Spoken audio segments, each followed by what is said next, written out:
अच्छा जी, बिस्मिल्लाहिर्रहमानिर्रहीम, अस्सलाम वालेकुम।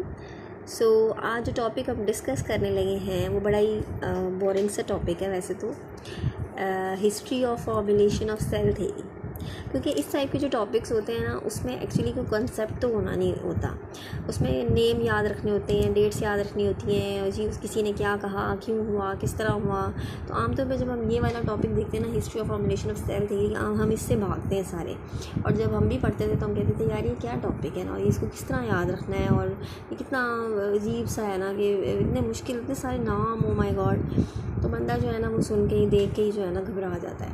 तो मैं आपसे जो है ना ये टॉपिक डिस्कस करने लगी हूँ टुडे, और मैं जो है ना आपको इस तरह बताने लगी हूँ कि एज अ स्टोरी जो है वो सुनाने लगी हूँ, क्योंकि इस किस्म के टॉपिक्स जो है ना अमूमी तौर पर हमें इस तरह तो डिटेल क्वेश्चन में बहुत कम ही आते हैं, लेकिन ऑब्जेक्टिव पॉइंट ऑफ व्यू से जो है ना हमें इन्फॉर्मेशन होनी चाहिए, हमें पता होना चाहिए कि किस टाइम क्या हुआ, किसने क्या किया। और as a biologist, all of we are biologist ना, because we are studying biology.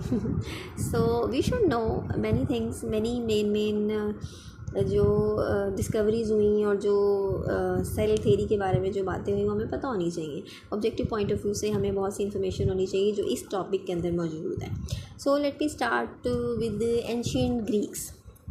अच्छा जी, बेसिकली जो है ना, जो यूनानी थे ना, कदीम यूनानी एंशिएंट ग्रीक्स, उन्होंने ऑर्गेनाइज़ किया था डाटा को नेचुरल वर्ल्ड। जो नेचुरल जो लाइफ है ना, यानी कि जिसमें कुदरती चीज़ें मौजूद हैं, उसके जो डाटा को ऑर्गेनाइज़ किया ना एंशिएंट ग्रीक्स ने किया।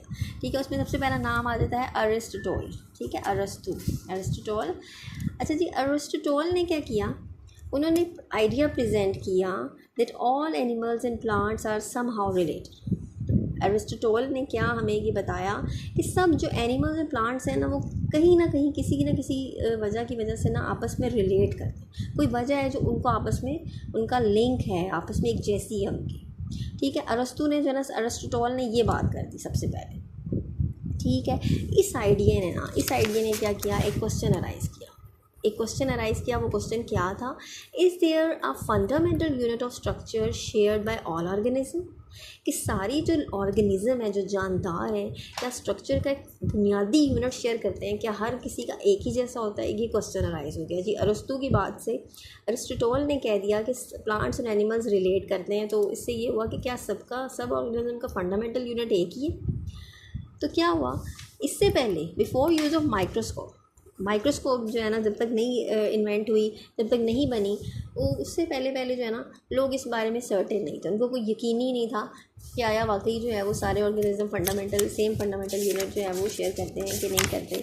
तो फिर क्या हुआ, अच्छा बात यहाँ से स्टार्ट हुई कि हम असल में सेल थ्योरी पढ़ रहे हैं, तो हम सेल की बात ही करेंगे। Cells were first describer. सबसे पहले सेल को किसने डिस्क्राइब किया, किसने बयान किया, हु वाज दैट बंदा who told us about the cell? He was a British scientist। ठीक है, उसका नाम था रॉबर्ट हुक। ठीक है, सेल की डिस्क्रिप्शन जो है ना, जो फर्स्ट टाइम दी वो हमें रॉबर्ट हुक ने दी। Cell description first time delivered to us by Robert Hooke in 1665। ठीक है, इसका काम क्या था, हिज वर्क वाज, उसने एक सेल्फ मेड जो है ना लाइट माइक्रोस्कोप बनाई। ठीक है, खुद बनाई। ठीक है, लाइट माइक्रोस्कोप बनाई और एग्जामिन किया, एक कॉर्ड के स्लाइस को जो है ना उसने उसमें एग्जामिन किया। उसमें उसने क्या देखा, hook observed Honey comb of tiny empty compartments. ठीक है, Honey comb of tiny empty, छोटे छोटे उसने उसमें कॉर्ड के अंदर ना छोटे छोटे जो है ना उसने देखे कंपार्टमेंट। उसने इन कंपार्टमेंट को, ये जो हमारा ये था ना रॉबर्ट हुक ने उन कंपार्टमेंट्स को नाम दिया सेलुली। ठीक है, यू कैन कॉल इट सेलुला और सेलुले। ठीक है, ही कॉल कंपार्टमेंट इन कॉर्क है सेलुले, रॉबर्ट हुक का काम है ये। ठीक है, दिस टर्म जो सेलुले से फिर जो टर्म निकली और हमारे तक क्या आई, सेल्स, हमने उसको सेल का नाम दिया। अच्छा, अब जो सेल डिस्क्राइब किया वो तो रॉबर्ट हुक था।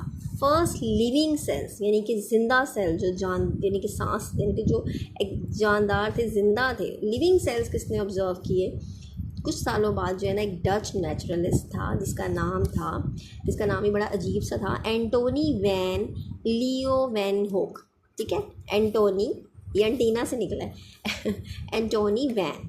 ठीक है, एंटोनी जो ना वैन पे बैठ रहा है, लीओवेनहोक। इस टाइप का इसका नाम है, इतना बड़ा सा जो याद करना बहुत ही मुश्किल है।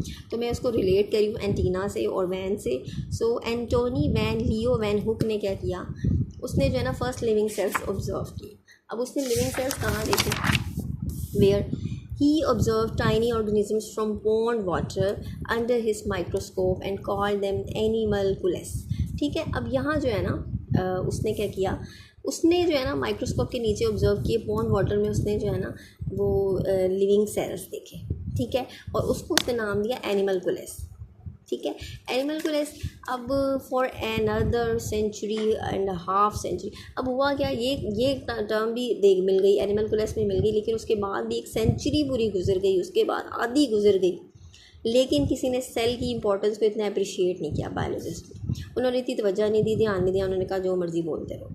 ठीक है, उसके बाद एक नई तब्दीली कब आई, जब 1809 में, ठीक है 1809 में जीन बैप्टिस्ट डी ली मार्क, जीन बैप्टिस्ट डी ली मार्क, यार ये बंदे थे, देखें ये बंदे, इन्होंने क्या क्या काम किए हैं, क्या क्या अपने दिमाग को इस्तेमाल करके डिस्कवरीज की हैं, ऑब्जर्वेशन की है, और क्या क्या स्टेटमेंट्स दी हैं कि देखें इनके नाम सेंचुरियाँ गुजर गई, सदियाँ गुजर गई, लेकिन हमारी बुक्स में लिखे हुए और हमें याद करने पड़ रहे हैं।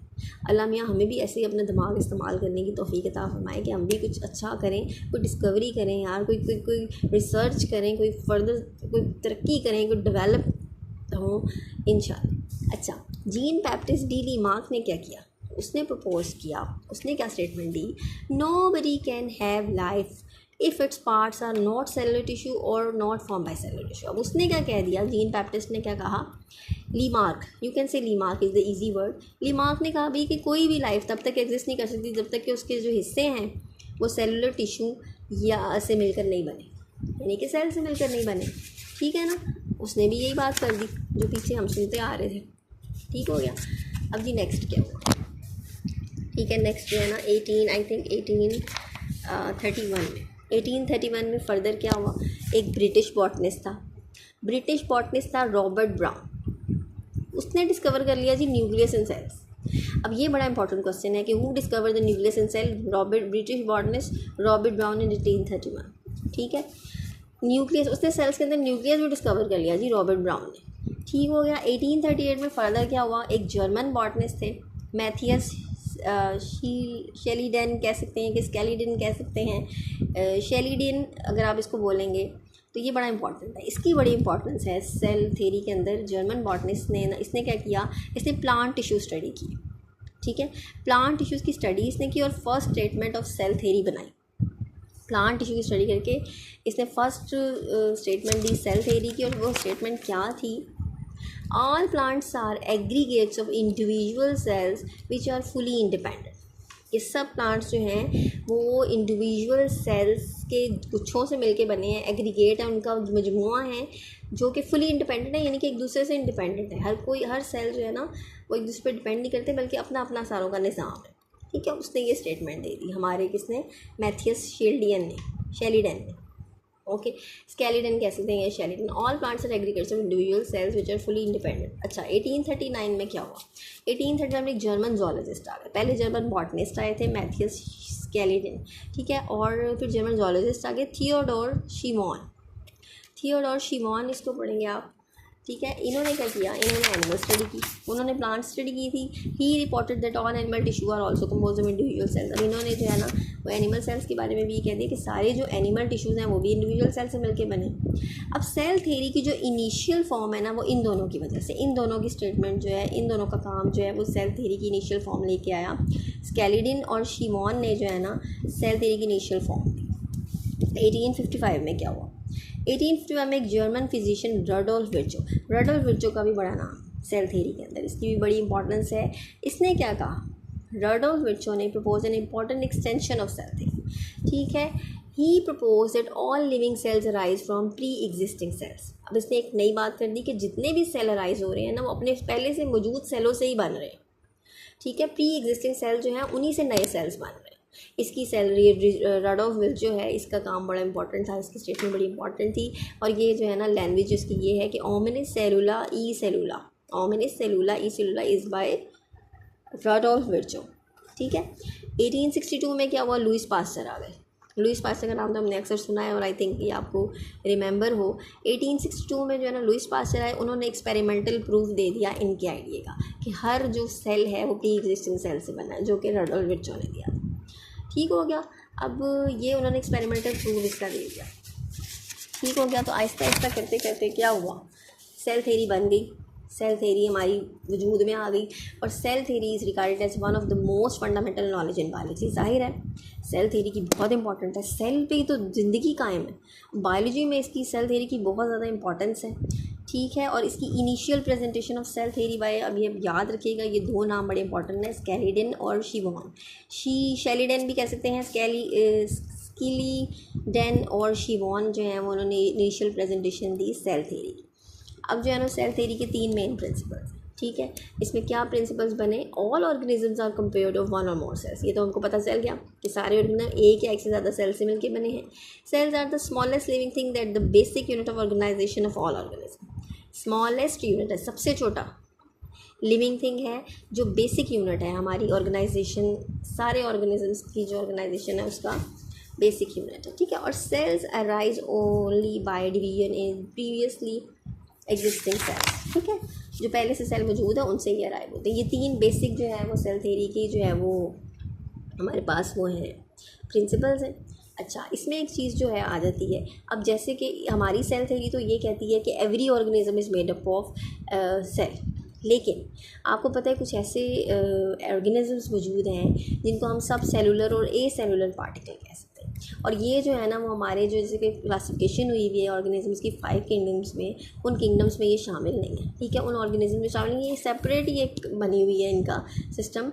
इनको सब सेलुलर ए सेलुलर पार्टिकल्स कह देते हैं। हमें पता है according to first principle cell theory all organisms are composed of one or more sales, लेकिन ये इसको फॉलो नहीं करते। सब सेलुलर ए सेलुलर पार्टिकल्स जो है ना, जैसे कि वायरस हो गए, प्रियॉन्स हो गए, वायरॉइड्स हो गए, ठीक है, नॉट कंपोज ऑफ सेल, ये सेल से मिलके नहीं बने। लेकिन क्यों, अगर ये सेल से मिलकर नहीं बने तो ऑर्गेनिज्म क्यों है, क्यों, क्योंकि ऑर्गेनिजम्स लिविंग ऑर्गेनिजम्स की कैरेक्टरिस्टिक्स शेयर करते हैं। जैसे कि ये जो है ना, एक तो ये जो है ना characteristics of living organism, they can increase in number में इंक्रीज हो जाते हैं और can transmit their characteristics to the next generation, ठीक है। अपनी जनरेशन्स में अपनी कैरेक्टरिस्टिक भी शेयर ट्रांसमिट करते हैं और ये इंक्रीज इन नंबर भी हो जाते हैं। तो ये 2 मेन कैरेक्टरिस्टिक्स हैं जो इनके लिविंग ऑर्गेनिज्म से मिलते हैं। तो होना तो इनको भी जो है वो सेल से मिल के बनना चाहिए, लेकिन ये जो है ना वो ए सेलुलर, ये सब सेलुलर पार्टिकल्स हैं, ये सेल से नहीं मिल के बनते, इनमें कोई मेटाबॉलिज्म नहीं चल रहा और बस इनमें से कुछ कैरेक्टरिस्टिक्स हैं जो लिविंग ऑर्गेनिजम्स के हैं, ठीक है। So this is all about cell theory. Hope you have understood everything nicely. keep watching my video and do subscribe my channel. Thank you so much. Allah Hafiz.